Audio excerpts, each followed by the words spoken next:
إن الحمد لله نحمده ونستعينه ونستغفره ونؤمن به ونتوكل عليه ونعوذ بالله من شرور أنفسنا ومن سيئات أعمالنا. من يهده الله فلا مضل له ومن يضلله فلا هادي له. ونشهد أن لا إله إلا الله وحده لا شريك له، ونشهد أن محمدا عبده ورسوله أرسله بالهدى ودين الحق ليظهره على الدين كله ولو كره المشركون.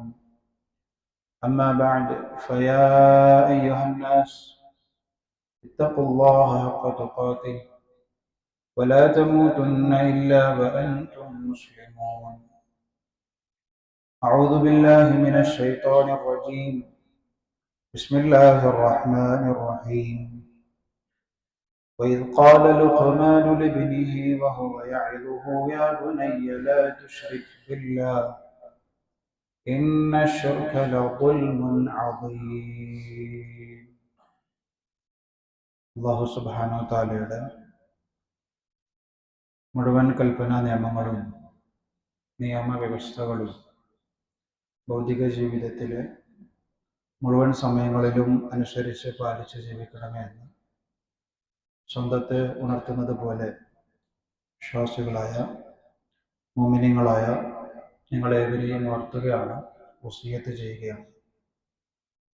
അല്ലാഹു സുബ്ഹാനഹു തആല നാമൊക്കെ ജീവിക്കുന്ന കാലം അത്രയും അള്ളാഹുവിൻ്റെ ഇഷ്ടദാസന്മാരായി ജീവിക്കുവാനും ഏറ്റവും ഉയർന്ന ഈമാനിൽ അള്ളാഹുലേക്ക് മടങ്ങുവാനുമുള്ള സൗഭാഗ്യം നമുക്ക് ഏവർക്കും നൽകി അനുഗ്രഹിക്കുമാറാവട്ടെ.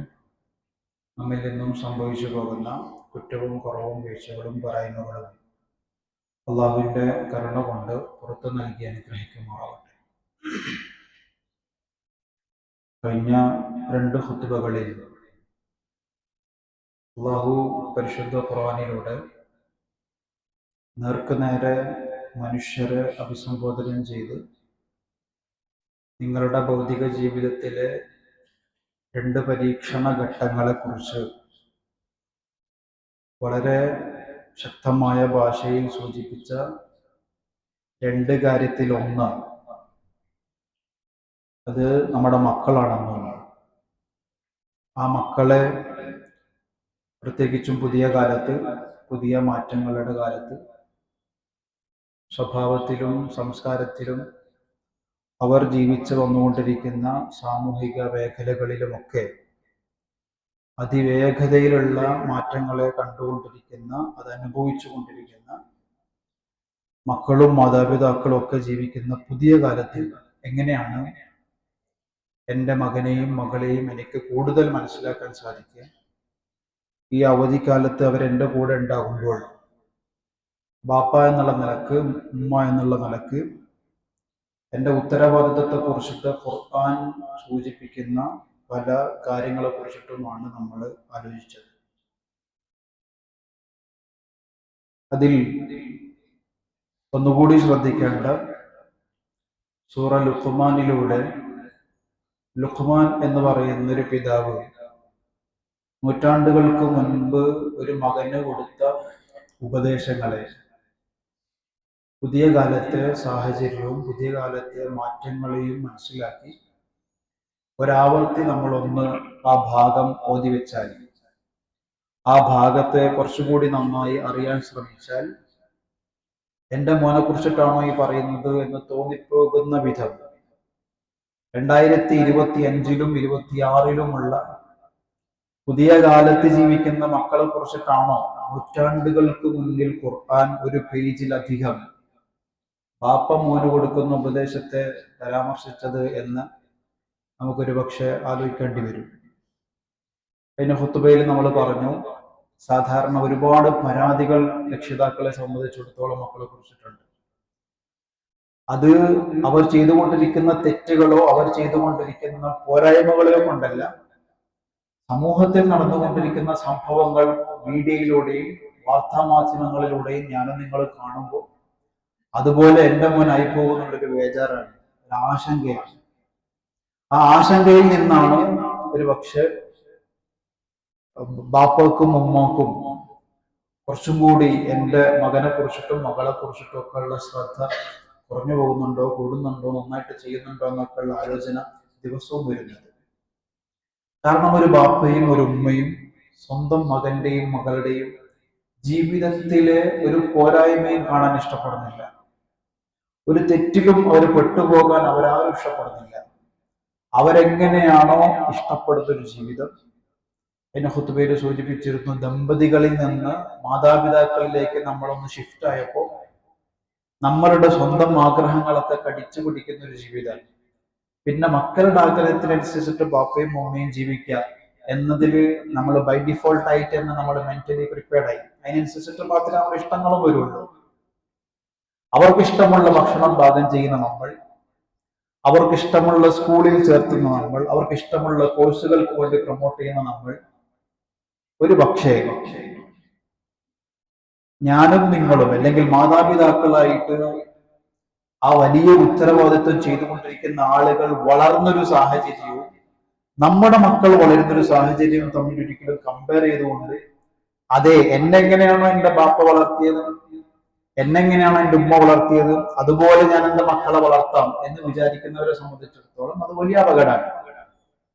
നമ്മൾ സാധാരണ പറയാറുണ്ട്, നമുക്കൊക്കെ എൻ്റെ ബാപ്പാക്കും എൻ്റെ ഉമ്മക്കും 10-15 മക്കൾ ഉണ്ടായിട്ടുണ്ട്, ആരും വഴികളിലായിട്ടില്ല, എല്ലാവരും നല്ല രീതിയിൽ വളർന്നിട്ടുണ്ട്. ഇന്ന് 2 മക്കളുള്ള 3 മക്കളുള്ള പാരൻസിന് ആ 3ആളെയും മര്യാദയ്ക്ക് നോക്കാൻ പറ്റുന്നില്ല, ആ 3ആളും സ്വന്തം കൺട്രോളിൽ വരുന്നില്ല, അവർക്കനുസരിച്ചിട്ട് നമ്മളുടെ തീരുമാനങ്ങൾ മാറിപ്പോവാണ് എന്ന ആശങ്ക പലപ്പോഴും പല രക്ഷിതാക്കളിൽ നിന്നും കേൾക്കാറുണ്ട്. അത്തരം ചിന്തകൾ ഉണ്ടാകുന്നത്, അല്ലെങ്കിൽ ആ അർത്ഥത്തിൽ ഒരാളെ പാരന്റിങ്ങിനെ കണ്ടാൽ ഉണ്ടാകുന്ന അപകടം മോഡേൺ സയൻസ് അടക്കം നമുക്ക് മുന്നിൽ പറഞ്ഞു തരുന്നുണ്ട്. അങ്ങനെ മക്കളെ ട്രീറ്റ് ചെയ്യാൻ ഉണ്ടാകുന്ന അപകടം എന്താണ്? അതിലെ പ്രധാനപ്പെട്ട പ്രശ്നം ജനറേഷൻ തമ്മിലുള്ള വ്യത്യാസങ്ങളാണ്.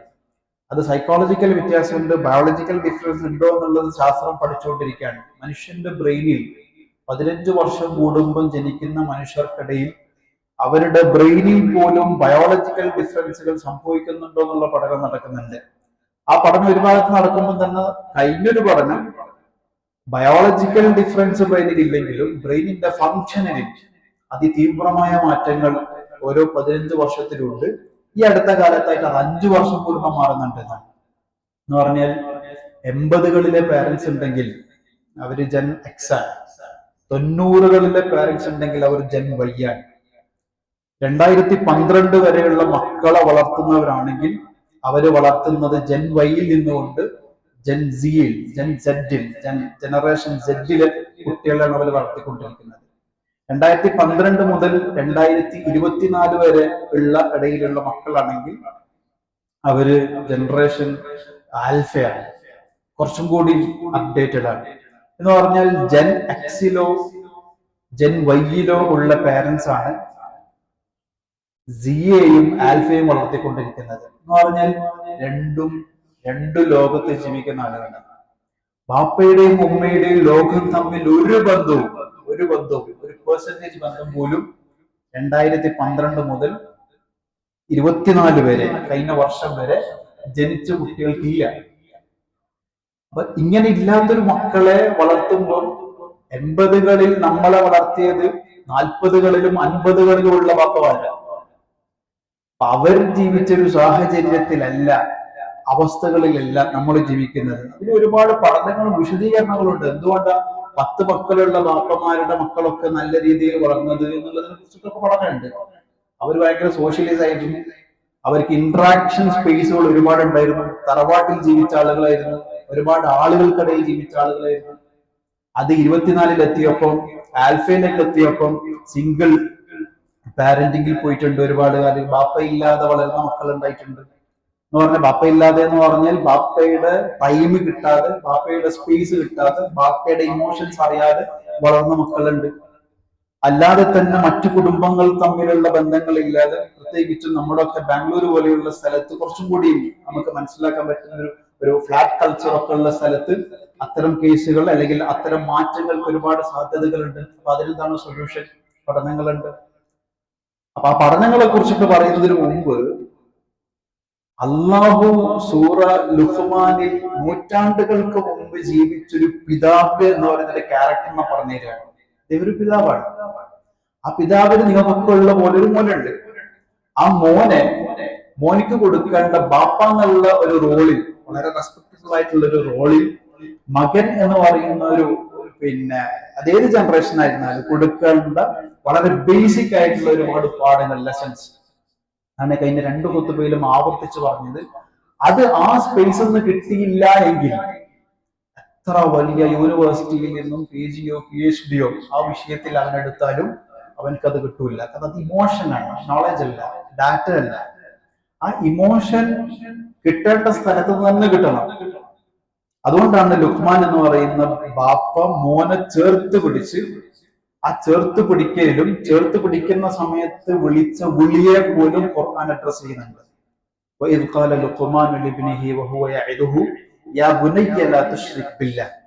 ഇതാണ് ചേർത്ത് നിർത്തിയിട്ട് ബാപ്പ കൊടുക്കുന്ന ഒന്നാമത്തെ ഉപദേശം.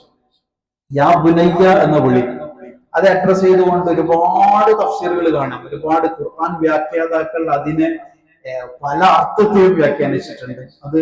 അതിലെ ഏറ്റവും പ്രധാനപ്പെട്ട ഒന്ന് ഭാഷാപരമായിട്ടുള്ള അതിന്റെ ഒരു സുഖാണ് എന്ന് പറഞ്ഞാൽ, മലയാള ഭാഷയിൽ അതിനെങ്ങനെയാണോ പരിവർത്തിപ്പിക്കുക എന്ന് അറിയില്ല. എന്നിരുന്നാലും യാ ബുനയ്യ എന്ന അറബി ഭാഷയുടെ ഭംഗി അത്രമാത്രം ഉണ്ട് എന്ന് പറഞ്ഞാൽ, ഒരു ബാപ്പാക്ക് മക്കളോടുള്ള സ്നേഹം വാക്കുകൾ കൊണ്ട് എത്ര അതിശക്തമായിട്ട് പ്രകടിപ്പിക്കാൻ പറ്റുമോ അതിന്റെ എക്സ്ട്രീമാണ്.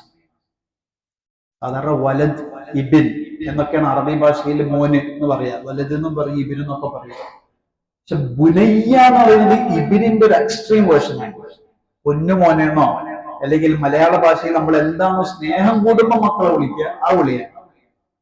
എന്നിട്ട് ആ വിളിയിലൂടെ പറയുന്ന കാര്യം, ആ വിളിയുടെ ഒരു സൈക്കോളജി എന്താന്ന് പറഞ്ഞാൽ, കുട്ടികളെ എപ്പോഴും അങ്ങനെ അഭിസംബോധന ചെയ്യുക. ബാപ്പ എന്നെ എപ്പോഴും ഇങ്ങനെ വിളിക്കുക. ബാപ്പയുടെ ആ വിളി എനിക്ക് ഭയങ്കര ഇഷ്ടമാണ്. ബാപ്പയുടെ ആ വിളി കേട്ടാൽ ഉത്തരം കൊടുക്കാൻ തോന്നും. ഉമ്മയുടെ ആ വിളി കേട്ടാൽ എനിക്ക് ഉത്തരം കൊടുക്കാൻ തോന്നും. ഉമ്മ ആളുകളെ മുന്നിൽ വെച്ചിട്ട് എന്നെ ഇങ്ങനെ വിളിക്കുന്നത് എനിക്ക് ഭയങ്കര ഇഷ്ടമാണ്. ഇങ്ങനെ കുട്ടികളിൽ എക്സ്പെക്ട് ചെയ്യുന്ന ഒരുപാട് എക്സ്പെക്ടേഷൻ ഉണ്ട്. സ്കൂളിൽ നമ്മളൊരു PTA മീറ്റിങ്ങിന് പോയാൽ കുട്ടിയുടെ എക്സ്പെക്ടേഷൻ വീട്ടിൽ വിളിക്കുന്ന വിളിയാണോ ആ കുട്ടിക്ക് ഇഷ്ടം, അതല്ല ആ കുട്ടിയുടെ സ്കൂളിലെ ഡാറ്റ അതിലുള്ള ഫോമിലൊക്കെ കൊടുക്കുന്ന പേരാണോ കുട്ടിക്ക് ഇഷ്ടം എന്ന് നോക്കിയിട്ട് വേണം നമ്മൾ അവരുടെ ഫ്രണ്ട് സർക്കിളിനകത്ത് അവരെ വിളിക്കാൻ. അവരത് എക്സ്പെക്ട് ചെയ്യുന്നുണ്ട്. ആളുകൾ മുന്നിൽ എന്ത് വിളിയാണ് വിളിക്കുക എന്നുള്ളത് കുട്ടികളോട് ചോദിക്കണം. അവർക്ക് എന്താണ് ഇഷ്ടം, ആ ഇഷ്ടമുള്ള വിളി കേൾക്കാൻ അവർക്ക് ഭയങ്കര ഇഷ്ടം. ഇതേ സെയിം കണ്ടന്റ് തന്നെ റസൂൽ എന്നാന്റെ കാലത്ത് പല സഹാബാക്കൾക്കിടയിലും റസൂൽ ഉപദേശം കൊടുത്തിട്ടുണ്ട്. ഉമർ ബിൻ ഖത്താബ് റളിയല്ലാഹു അൻഹുവിന്റെ കാലത്ത് ഒരു ഉമ്മ കുട്ടിയെയും കൂട്ടിയിട്ട് ഒരു കൗൺസിലിങ്ങിന് വന്നപ്പോൾ ഉമർ റളിയല്ലാഹു അൻഹു തിരുത്തിയ 3 കാര്യങ്ങളിൽ ഒന്ന്, നല്ല പേരിടണം, ആ പേര് വിളിക്കണം.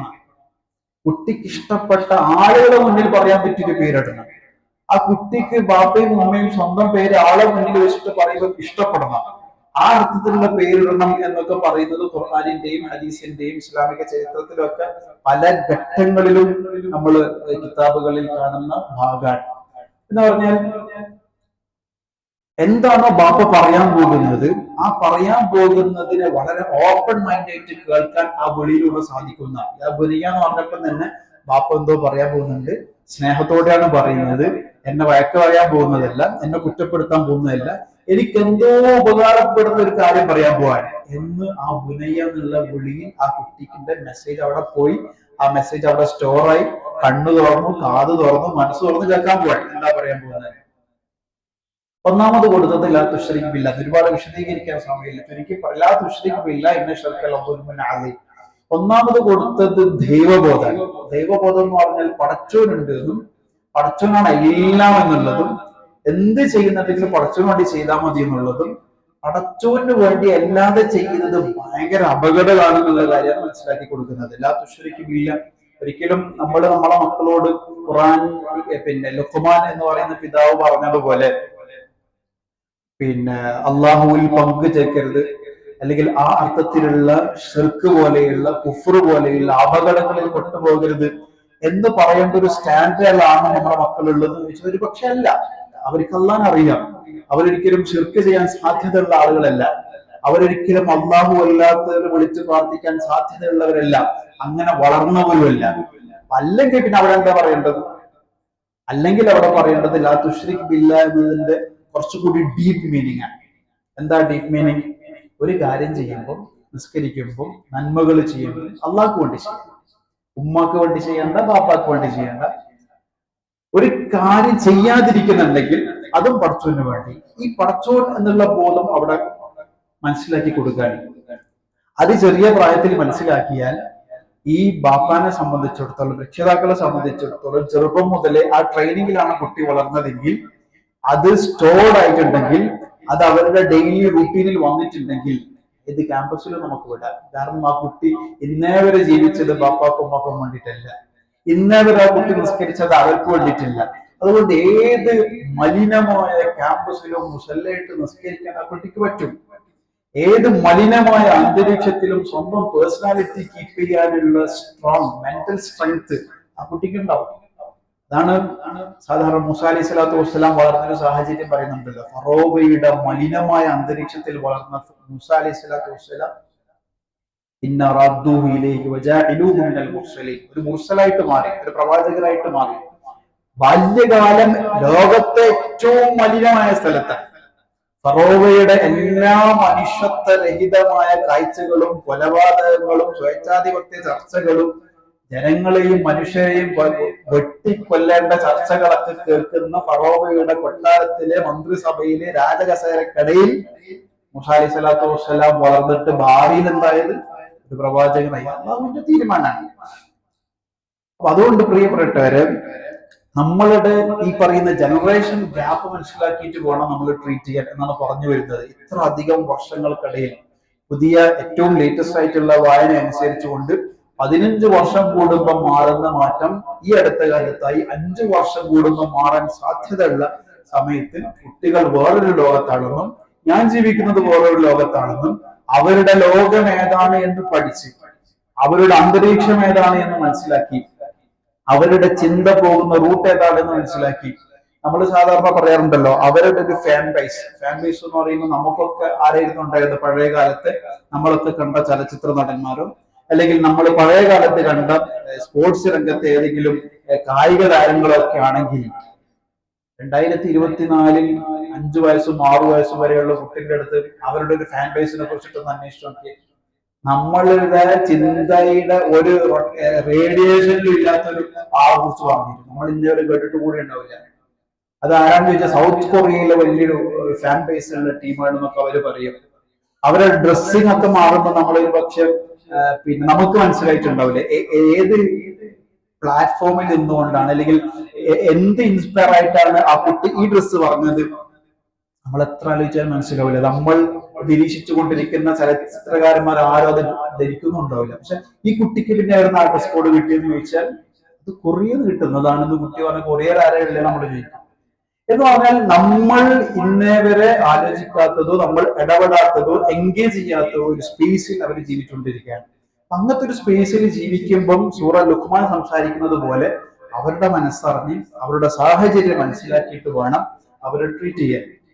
ഇവിടെ ഒന്നാമത് നമുക്ക് ഈ പാഠം കൊടുക്കാൻ പറ്റിയാൽ, അള്ളാഹ് എന്നുള്ളൊരു ബോധ്യവും കൊടുക്കാൻ പറ്റിയാൽ നമ്മൾ പകുതിയിലധികം വിജയിച്ചു. പിന്നീട് അങ്ങോട്ട് കൊടുക്കുന്നതൊക്കെ ഡെയിലി റൂട്ടീനുമായിട്ട് ബന്ധപ്പെട്ട് കാഴ്ചപ്പാടുകളുമായിട്ട് ബന്ധപ്പെട്ട്. അപ്പൊ ബാപ്പയും ഉമ്മയും മക്കൾക്ക് കൊടുക്കേണ്ടത് വെറും എഡ്യൂക്കേഷൻ അല്ല എന്നാണ് ഞാൻ മനസ്സിലാക്കുന്നത്. വെറും എഡ്യൂക്കേഷൻ അല്ല, മറിച്ച് ഡെയിലി റൂട്ടീനിലെ ഹാബിറ്റ്സ് മനസ്സിലാക്കി കൊടുക്കണം, പഠിപ്പിച്ചു കൊടുക്കണം, ശീലിപ്പിച്ചു കൊടുക്കണം.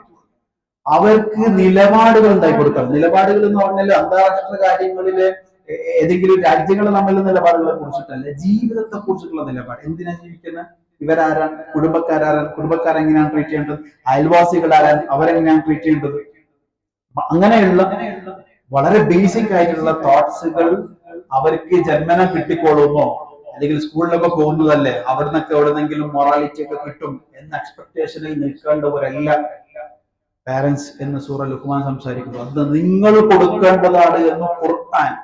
ഏതാണ് ആ ഖുർആൻ? നമസ്കാരത്തിന്റെ റക്അത്തുകൾ പറയാത്ത, നമസ്കാരത്തിന്റെ റുക്നുകൾ പറയാത്ത, നമസ്കാരത്തിൽ ചൊല്ലേണ്ട ദിക്റുകൾ പറയാത്ത, നമസ്കാരത്തിന്റെ വീഴ്ചകൾ സംഭവിച്ചാൽ അതിന്റെ പരിഹാരം പറയാത്ത, വുദു എടുക്കേണ്ട രൂപം പൂർണ്ണമായും പറയാത്ത ഖുർആൻ ബാപ്പാനോടും ഉമ്മാനോടും മക്കളെ വളർത്തേണ്ട മൈന്യൂട്ട് കാര്യങ്ങളെ കുറിച്ചിട്ട് വിശദീകരിക്കാൻ അതിലൂടെ ഒരു സൂറത്ത് അത് നമ്മൾ അവിടെ അവഗണിക്കാൻ പാടില്ല എന്ന് മാത്രമല്ല ഡീപ്പായിട്ട് അതിനെ വായിക്കാൻ പറ്റണം. അത് 2020 വായിച്ച നമ്മളാണെങ്കിൽ 26 വായിക്കുമ്പോൾ ആ ഡീപ്പ് മീനിങ്ങിൽ വന്ന വ്യത്യാസങ്ങളെ നമുക്ക് മനസ്സിലാക്കാൻ പറ്റണം. രണ്ടാമത് കൊടുക്കുന്ന ഉപദേശം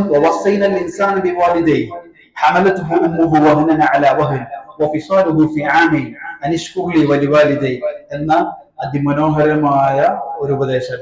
എന്താണ് അത്? അത് മാതാപിതാക്കളെ മനസ്സിലാക്കുക എന്നുള്ളതാണ്.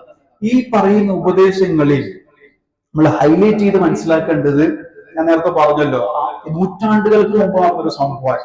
പക്ഷെ അത് ജൻ സിയിലേക്ക് വന്ന് അതിനെ നമ്മൾ അപ്ലൈ ചെയ്യാൻ ശ്രമിക്കുമ്പോൾ എന്താണ് നമുക്ക് വരുന്ന റെസ്പോൺസ്, അതിന്റെ ഉത്തരം പോലും ഖുർആൻ പറയുന്നുണ്ട്. എന്ന് പറഞ്ഞാൽ ഒരു കാര്യം എല്ലാവർക്കും വീട്ടിനകത്ത് മക്കളോട് സംസാരിച്ച് പരിചയമുള്ള, അങ്ങനെ ശീലമുള്ള മാതാപിതാക്കൾക്ക് മനസ്സിലാവും. നിങ്ങൾ ഒരു കാര്യം മക്കളോട് പറഞ്ഞാൽ അവര് ഉടനെ ചോദിക്കുന്ന ചോദ്യം അത് എന്തിനാണ് ചെയ്യുന്നത്, ഫോർ വാട്ട്, ഞാൻ എന്തിനത് ചെയ്യണം. എന്നൊരു കാര്യം ചെയ്യരുത് എന്ന് പറഞ്ഞാൽ വൈ നോട്ട്, എന്തുകൊണ്ട് എനിക്ക് അത് ചെയ്തുകൂടാ. ഈ രണ്ട് ചോദ്യം എല്ലാവരും ഫേസ് ചെയ്യും. അത് നമ്മൾ നമ്മളെ മാതാപിതാക്കളോട് ചോദിച്ചിട്ടൊന്നുമില്ല, പക്ഷെ നമ്മുടെ മക്കൾ നമ്മളോട് ചോദിക്കും. ഒരു കാര്യം ചെയ്യാൻ പറഞ്ഞാൽ എന്തിനാ, ഒരു കാര്യം ചെയ്യരുത് എന്ന് പറഞ്ഞാൽ ചെയ്താൽ എന്താ. അപ്പൊ ഖുർആൻ ഇവിടെ സംസാരിക്കുന്ന ഉപദേശങ്ങൾ ഈ രണ്ട് ചോദ്യം അഡ്രസ് ചെയ്തുകൊണ്ടുള്ള ഉത്തരം അതിലുണ്ട്. ഒന്ന്, ഓസ്ട്രേലിയൻ ഇൻസാൻ ഒരു കാര്യം ഉപദേശിക്കാൻ. ഓസ്ട്രേലിയൻ ഇൻസാൻ വാലിദൈഹി എന്ന് പറഞ്ഞാൽ മാതാപിതാക്കളെ വളരെ റെസ്പെക്ടോടുകൂടി കാണണം, അവർക്ക് സ്നേഹം കൊടുക്കണം, അവർക്ക് കരുതൽ കൊടുക്കണം. അവരിതിങ്ങനെ മാതാപിതാക്കളാണ്. അപ്പൊ നമ്മൾ ചോദിക്കില്ല അതെന്തിനാന്നുള്ള ഉത്തരം പറഞ്ഞു. നിന്റെ ഉമ്മ ഉണ്ടല്ലോ, ആ ഉമ്മ നിനക്ക് വേണ്ടി പ്രയാസങ്ങളുടെ മേൽ പ്രയാസം, വേദനയുടെ മേൽ വേദന, ഉറക്കമില്ലായ്മയുടെ മേൽ ഉറക്കമില്ലായ്മ, ഇങ്ങനെ കഷ്ടപ്പാട് നിനക്ക് വേണ്ടി ചെയ്തിട്ടുണ്ട്. 2 വർഷം മുലയൂട്ടിയിട്ടുണ്ട്.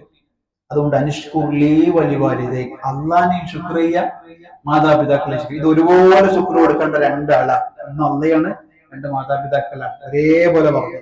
വേറൊരു സ്ഥലത്ത് ഇത് റിപ്പീറ്റ് ചെയ്യുന്നുണ്ട്. അല്ല രണ്ട് പ്രധാനപ്പെട്ട കാര്യം പറയുമ്പോൾ ഒന്ന് അള്ളാഹ് ആരാധിക്കുക, രണ്ട് മാതാപിതാക്കളോട് നല്ല രീതി. ഇത് രണ്ടും കണക്ട് ചെയ്തിട്ട് ഒരുപാട് സ്ഥലത്ത് ആവർത്തിക്കുന്നുണ്ട്. എന്ന് പറഞ്ഞാൽ ഓൾമോസ്റ്റ് സിമിലർ ആയിട്ട് നമ്മൾ റെസ്പെക്ട് കൊടുക്കേണ്ട, ശുക്ർ കൊടുക്കേണ്ട, ഗ്രേറ്റ്ഫുൾ ആകേണ്ട ഒന്ന് അള്ളയും ഭൂമിയിൽ മാതാപിതാക്കളാണ്. ആ പാഠം ബാപ്പ മോനിക്ക് മനസ്സിലാക്കി കൊടുക്കുമ്പോൾ വരാൻ സാധ്യതയുള്ള ചോദ്യങ്ങളെ ഓൾറെഡി അഡ്രസ് ചെയ്തിട്ട് പറഞ്ഞു.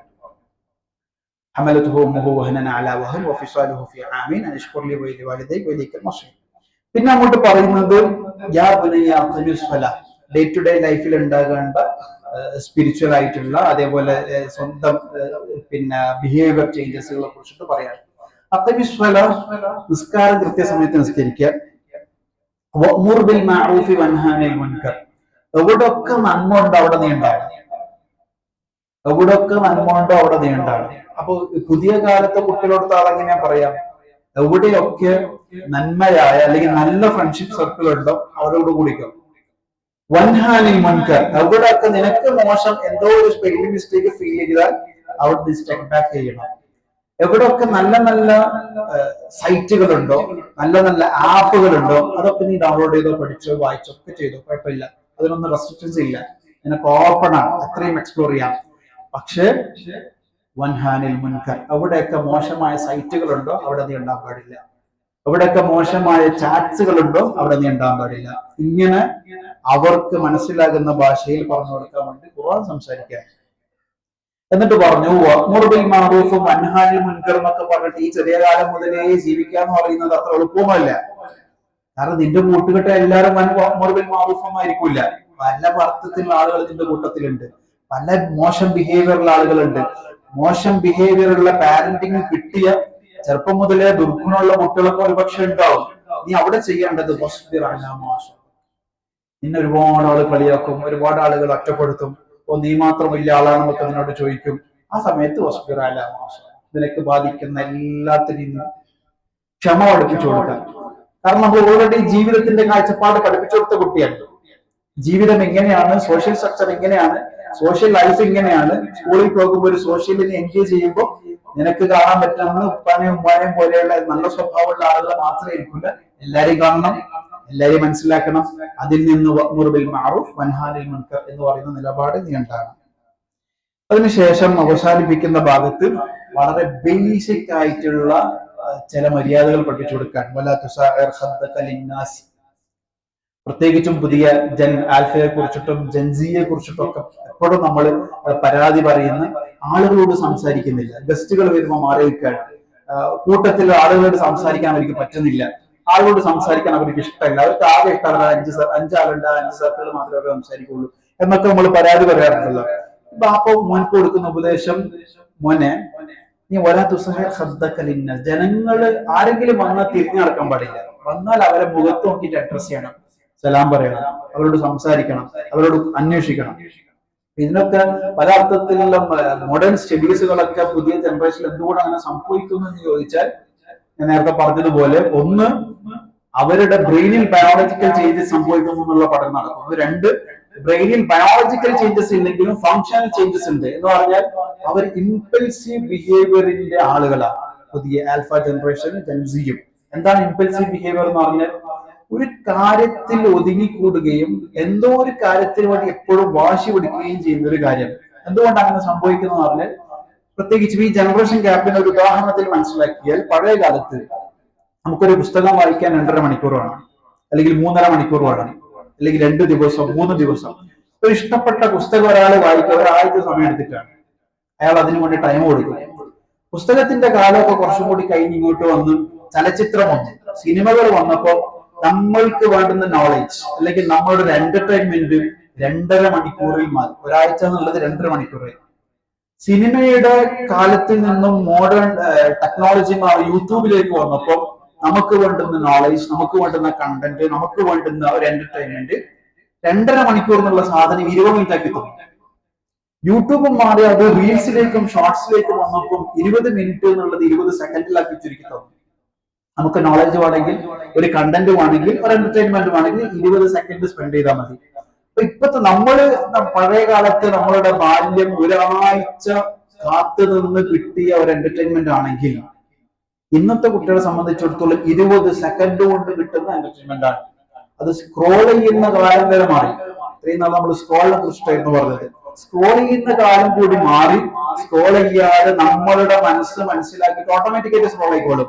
20 സെക്കൻഡ് പോലും പോകില്ല. 5 സെക്കൻഡിന്റെ ഇടയിൽ, ആദ്യത്തെ 3 സെക്കൻഡിന്റെ ഇടയിൽ നമുക്ക് മനസ്സിലാവും ഇത് എനിക്ക് ഇഷ്ടപ്പെട്ട കണ്ടന്റ് ആണോ. അത് എനിക്ക് ഇഷ്ടപ്പെട്ട കണ്ടന്റ് ആണെന്ന് ഞാൻ പറയണ്ട, അതിന്റെ അൽഗോരിതം അതിന് മനസ്സിലാക്കി അതെല്ലാം പോയിക്കോട്ടെ. അതല്ല, എനിക്ക് എന്റെ കണ്ണുകൊണ്ട് മാറ്റണമെങ്കിൽ കണ്ണുകൊണ്ട് മാറ്റാം, ആക്ഷൻ കൊണ്ട് മാറ്റണമെങ്കിൽ കൈയുടെ പണി പോലും ചുരുക്കില്ല.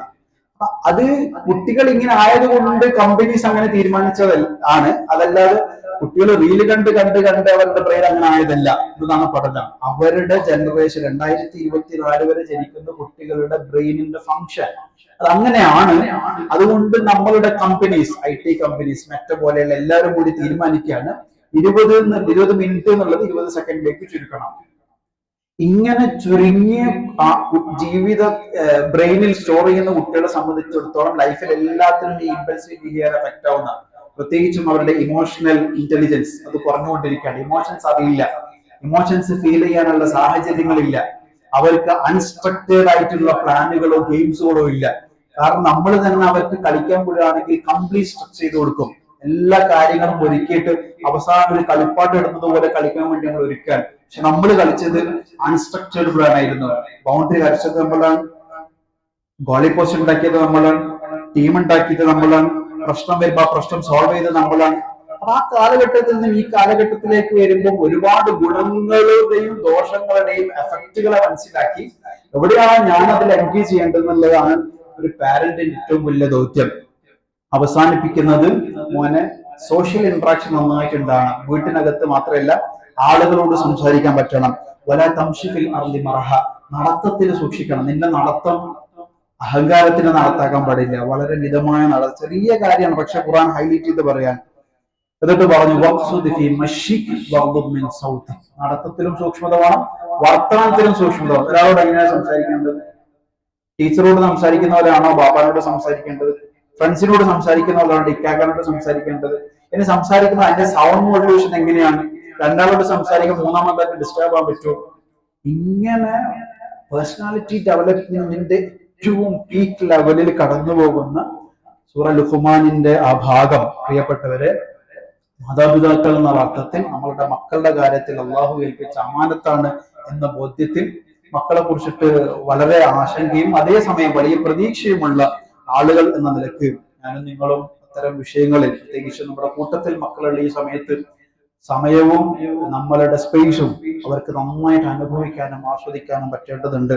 അള്ളാഹു സുബ്ഹാനഹു തആല സാലിഹ്യങ്ങളായ മക്കളെ നമുക്ക് എല്ലാവർക്കും നൽകി അനുഗ്രഹിക്കുമാറാവട്ടെ. കൺകുളിർമുള്ള മക്കളെ അള്ളാഹു നമുക്ക് എല്ലാവർക്കും നൽകി അനുഗ്രഹിക്കുമാറാവട്ടെ. റബ്ബനാ ഹബ് ലനാ മിൻ അസ്വാജിനാ വദുർരിയാതിനാ ഖുർറത അഅ്യുൻ വജ്അൽനാ ലിൽമുത്തഖീന ഇമാമാ വആഖിറു ദഅവാനാ അൽഹംദുലില്ലാഹി റബ്ബിൽ ആലമീൻ.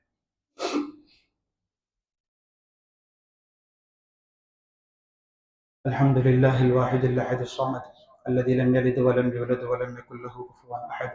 اللهم صل على محمد وعلى آل محمد كما صليت على إبراهيم وعلى آل إبراهيم وبارك على محمد وعلى آل محمد كما باركت على إبراهيم وعلى آل إبراهيم في العالمين إنك حميد مجيد. أعوذ بالله من الشيطان الرجيم. بسم الله الرحمن الرحيم.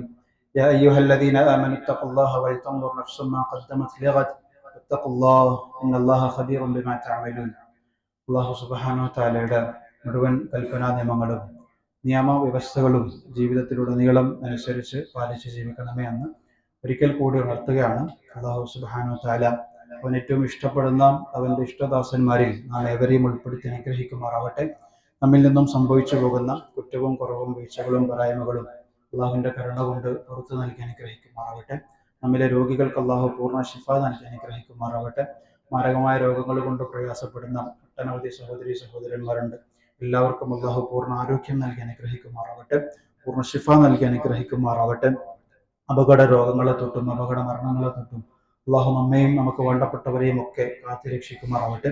ഇസ്ലാമിനും മുസ്ലിമീങ്ങൾക്കും അള്ളാഹു ഇസ്സത്തും അഭിമാനവും നൽകി അനുഗ്രഹിക്കുമാറാവട്ടെ. പരസ്പര സ്നേഹവും ഐക്യവും നൽകി അനുഗ്രഹിക്കുമാറാവട്ടെ. ലോകത്തിന്റെ നാനാഭാഗങ്ങളിൽ ആക്രമിക്കപ്പെട്ടുകൊണ്ടിരിക്കുന്ന, പീഡിപ്പിക്കപ്പെട്ടുകൊണ്ടിരിക്കുന്ന, ജയിലറുകളിൽ കഴിഞ്ഞുകൊണ്ടിരിക്കുന്ന, ശൈലകൾക്കും വെടിയുണ്ടകൾക്കും നിരന്തരം സാക്ഷികളായിക്കൊണ്ടിരിക്കുന്ന, കുഞ്ഞുങ്ങളടക്കം കൊല ചെയ്യപ്പെട്ടുകൊണ്ടിരിക്കുന്ന ലോകത്തിലെ വ്യത്യസ്ത സമൂഹങ്ങൾ, വ്യത്യസ്ത പ്രദേശങ്ങൾ, എല്ലാവർക്കും അള്ളാഹു ഈമാനും സബ്റും നൽകി അനുഗ്രഹിക്കുമാറാവട്ടെ. ലോകമെമ്പാടും അള്ളാഹു സമാധാന അന്തരീക്ഷം നൽകി അനുഗ്രഹിക്കുമാറാവട്ടെ. اللهم اغفر للمؤمنين والمؤمنات والمسلمين والمسلمات الأحياء منهم والأموات إنك مجيب الدعوات يا قاضي الحاجات. طيب ثرانا وثراهم واجعل الجنة مأوانا ومأواهم. اللهم أجرنا من النار. اللهم لا تشفي خلقنا بالنار ولا تجعلنا من حطب النار فإنها بئس الدار وبئس المثوى وبئس القرار. ربنا اغفر لنا ولإخواننا الذين سبقونا بالإيمان ولا تجعل في قلوبنا غلا للذين آمنوا ربنا إنك رؤوف رحيم. أقم الصلاة.